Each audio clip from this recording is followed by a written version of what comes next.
بسم اللہ الرحمن الرحیم الحمد لولیہ والصلاة علی نبیہ اما بعد فاعوذ باللہ من الشیطان الرجیم بسم اللہ الرحمن الرحیم قال الذی عنده علم من الکتاب انا آتیک قبل ان یرتد الیک طرفک صدق اللہ مولانا العظیم۔ درود پاک بآواز بلند محبت کے ساتھ پیش فرمائے الصلاۃ والسلام علیک یا سیدی یا رسول اللہ وعلی آلک واصحابک یا سیدی یا حبیب اللہ مولا یا صلی وسلم دائما ابدا علی حبیبک خیر الخلق کلہم محمد سید الکونین والثقلین والفریقین من عرب ومن عجم یا اکرم الخلق مالی من الوذ بہ سواک عند حلول الحادث العمم یا رب بالمصطفى بلغ مقاصدنا واغفر لنا ما مضى یا واسع الکرم مولا صلی وسلم دائما ابدا علی حبیبک خیر الخلق کلہم۔ حضرات گرامی، ہمارے گجرانوالے سے آئے ہوئے مہمان ہیں، انہوں نے مجھے ایک کلام جو مظفر وارسی صاحب کا پڑھنے کے لیے کہا۔ میں سر میں تو نہیں پڑھ سکتا، لیکن اپنے انداز میں ضرور آپ کو سنا دیتا ہوں۔ نبی کا نام جب میرے لبوں پہ رسک کرتا ہے، نبی کا نام جب میرے لبوں پہ رقص کرتا ہے، لہو بھی میری شریانوں کی اندر رقص کرتا ہے۔ ذروچیا ہو سارے سبحان اللہ۔ نبی کا نام جب میرے لبوں پہ رقص کرتا ہے، لہو بھی میری شریانوں میں رقص کرتا ہے، میری بے چین آنکھوں میں جب وہ تشریف لاتے ہیں، میری بے چین آنکھوں میں جب وہ تشریف لاتے ہیں، تصور ان کے دامن سے لپٹ کر رقص کرتا ہے، تصور ان کے دامن سے لپٹ کر رقص کرتا ہے۔ پڑے ہیں نقش پائے مصطفیٰ کے ہار گردن میں، جبھی تو روح لہراتی ہے، پیک کر رقص کرتا ہے۔ زمین و آسماں بھی اپنے قابو میں نہیں رہتے، زمین و آسماں بھی اپنے قابو میں نہیں رہتے۔ تڑپ کر جب محمد کا کلندر رقص کرتا ہے، تڑپ کر جب محمد کا کلندر رقص کرتا ہے، لگی ہے بھیڑ اس کے گرد، یہ کیسی فرشتوں کی لگی ہے بھیڑ اس کے گرد، یہ کیسی فرشتوں کی، یہ کس کا نام لے کر مظفر رقص کرتا ہے۔ نبی کا نام جب میرے لبوں پہ رقص کرتا ہے۔ حضرات گرامی قدر، مختصر سی میری حاضری ہے، ایک بڑی اہم اور خوبصورت بات آپ کی سماعتوں کی نظر کرنا چاہوں گا۔ بات یہ ہے کہ کرامت کس کو کہتے ہیں؟ اللہ کے ولیوں کو کرامت کیوں عطا کی جاتی ہے اور اس کی وجہ کیا ہے؟ بس اتنی بات کر کے اجازت چاہوں گا۔ حضرات گرامی، کرامت کہتے ہیں خلاف عادت کام کو جو کسی کے مقابلے میں نہ ہو، اللہ کے فضل اور اس کے کرم سے اس کے برگزیدہ بندوں کے ہاتھ سے وہ ظاہر ہوتا ہے۔ جو بندہ صحیح عقیدہ بھی رکھتا ہو اور صالح اعمال بھی رکھتا ہو، یہ تو ہو گئی کرامت، یعنی جو خلاف عادت کام ہے اسے کرامت کہا جاتا ہے۔ اللہ ولیوں کو یہ کرامت کیوں عطا کرتا ہے؟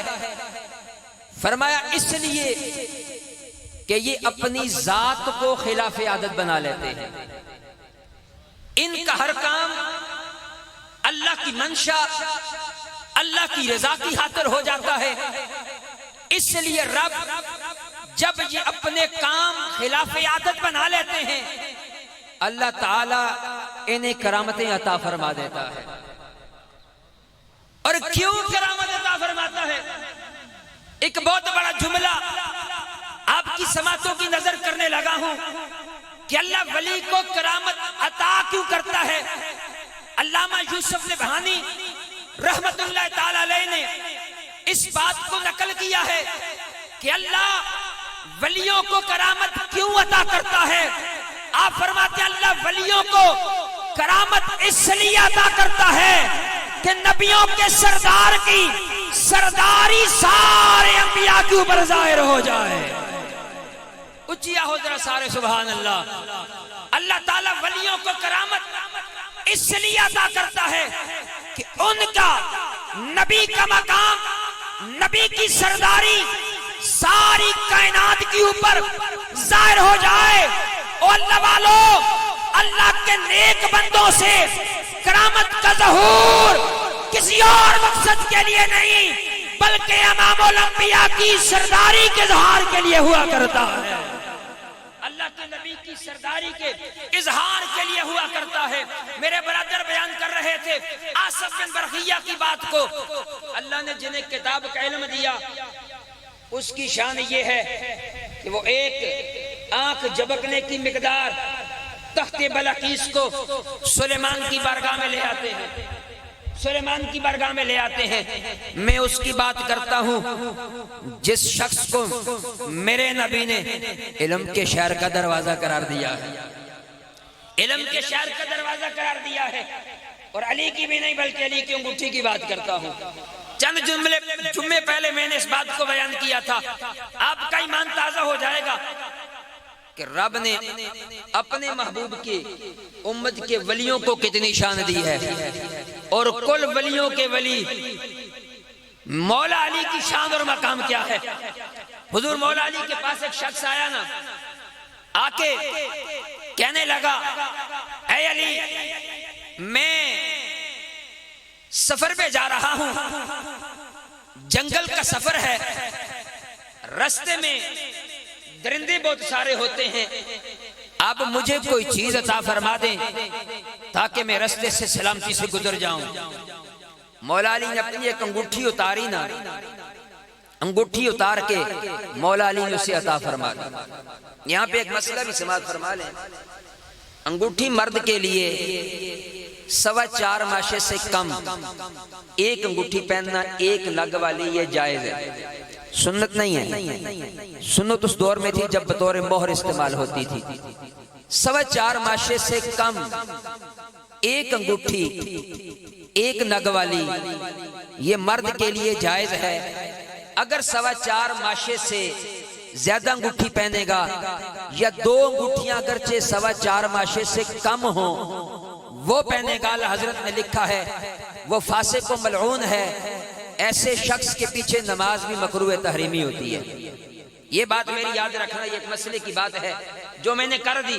مولا علی نے انگوٹھی اتار کے اسے دے دی، کہا یہ انگوٹھی لے جاؤ تمہیں کام آئے گی، جب بھی کوئی درندہ سامنے آیا یہ میری انگوٹھی اس کے سامنے کر دینا، یہ میری انگوٹھی اس کے سامنے کر دینا۔ اس نے انگوٹھی لینا چلا گیا، سفر میں نکل گیا، جنگل میں جب جانے لگا راستے میں ہوا ایسا ہی معاملہ، سامنے سے ایک شیر آ گیا۔ جب شیر آیا نا قریب تھا کہ شیر اس پہ جھپٹ پڑتا، اس پہ حملہ کرتا، اس بندے نے مولا علی کی انگوٹھی نکال کے سامنے رکھ دی۔ اس نے مولا علی کی انگوٹھی نکال کے سامنے رکھ دی۔ جب انگوٹھی سامنے رکھی نا تو وہ شیر پہلے آسمان کی طرف دیکھ کے کچھ بڑبڑانے لگا، پھر زمین کی طرف دیکھا، پھر آگے، پھر پیچھے، دائیں بائیں دیکھ کر شیر بھاگ گیا، وہ بندہ چلا گیا۔ جب سفر سے واپسی آیا مولا علی کی بارگاہ میں کہنے لگا سونے علی شیر آیا تھا، راستے میں شیر آیا تھا، میں نے آپ کی انگوٹھی اسے بتائی تھی، وہ کچھ بڑبڑایا، آسمان کی طرف دیکھا، زمین کی طرف دیکھا، دائیں بائیں آگے پیچھے دیکھا، پھر بھاگ گیا۔ مولا علی نے کہا تمہیں پتہ ہے کہ وہ کیا کہہ رہا تھا؟ اچھیا ہو ذرا سارے سبحان اللہ۔ فرمایا تمہیں پتا ہے وہ کیا کہہ رہا تھا؟ کہا اس نے آسمان کی طرف دیکھا، پھر زمین کی طرف دیکھا، دائیں بائیں دیکھا، وہ بڑھ بڑھا کے اللہ کی بارگاہ میں کہہ رہا تھا میرے مالک لا اسکن والا اردن یشکون فیہ علین، فرمایا مولا میں اس زمین پہ رہنا ہی پسند نہیں کرتا جس زمین پہ کوئی علی کو جا کے میری شکایت لگا دے۔ اور مصطفیٰ کے غلاموں یہاں میں ایک جملہ کہنے والا ہوں، سن لو اللہ اللہ والوں کو کیا مقام دیتا ہے۔ اور مولا علی نے دی تھی انگوٹھی، فرمایا سارے رستے میں تیری مشکل کشائی کرے گی، اور جس علی کی انگوٹھی اتنی مشکل کشا ہے اس علی کے لالوں کا کیا مقام ہوگا؟ جس علی کی انگوٹھی اتنی شان والی ہے علی کے لالوں کا کیا مقام ہوگا؟ اور حضرت بہاؤالدین زکریا ملتانی آپ ایک مقام پہ بیٹھے ہوئے تھے نا، ہندوؤں کا ایک بارات جا رہی تھی، وہ میری آخری بات ہے بس میں تقریر ختم کر دوں گا، بارات جا رہی تھی، وہ راستہ بھول گئے، تلاش کرتے کرتے نہ ملا، دیکھا کہ ٹیلے پہ بہاؤالدین زکریا ملتانی بیٹھے ہوئے، ان کے پاس چلے گئے، کہا چلو بابا بیٹھا ہوا ہے ان سے پوچھ لیتے ہیں، دیکھنا اللہ والوں کو رب کیا مقام دیتا ہے۔ فرمایا ان کے پاس جا کے پوچھتے ہیں، بابے کے پاس جا کے کہنے لگے بابا ہم نے مکی کے ڈیرے جانا ہے، ہم نے مکی کے ڈیرے جانا ہے۔ آپ نے فرمایا اچھا مکی کے ڈیرے جانا ہے؟ کہاں مکی کے ڈیرے جانا ہے؟ کہا پھر آنکھیں بند کرو، کہا پھر آنکھیں بند کرو۔ وہ بڑے حیران ہوئے، ہم بابے سے راستہ پوچھنا چاہتے ہیں، بابا کہتا ہے آنکھیں بند کرو۔ کہا آنکھیں بند تو کرو، مکی کے ڈیرے لے کے جاتا ہوں، مکی کے ڈیرے لے کے جاتا ہوں۔ جب آنکھیں بند کی نا، بابے نے کہا آنکھیں کھولو، جب کھولی تو کعبۃ اللہ کے سامنے کھڑے تھے، جب کھولی تو کعبۃ اللہ کے سامنے کھڑے تھے۔ کہا بابا ہم نے یہاں نہیں آنا تھا، اس جگہ کا پتہ نہیں پوچھا۔ اچھا کہا اس جگہ کا پتہ نہیں پوچھا؟ کہا پھر آنکھیں بند کرو، کہا پھر آنکھیں بند کرو۔ جب پھر آنکھیں بند کی نا، کہا آنکھیں کھولو تو وہ روضہ رسول کے سامنے کھڑے تھے۔ بابے نے کہا تم نے مکی کا ڈیرا پوچھا تھا، مکی کا پرانا ڈیرا کعبۃ اللہ والا ہے، نیا ڈیرا یہ مدینے والا ہے، نیا ڈیرا یہ مدینے والا ہے۔ وہ اللہ اللہ والوں کو یہ شان دیتا ہے، آنکھیں بند کراتے ہیں مدینے بھی پہنچا دیتے ہیں، مدینے بھی پہنچا دیتے ہیں۔ مولا علی کی شان ایک شعر پڑھ کے بس میں آپ سے اجازت چاہوں گا۔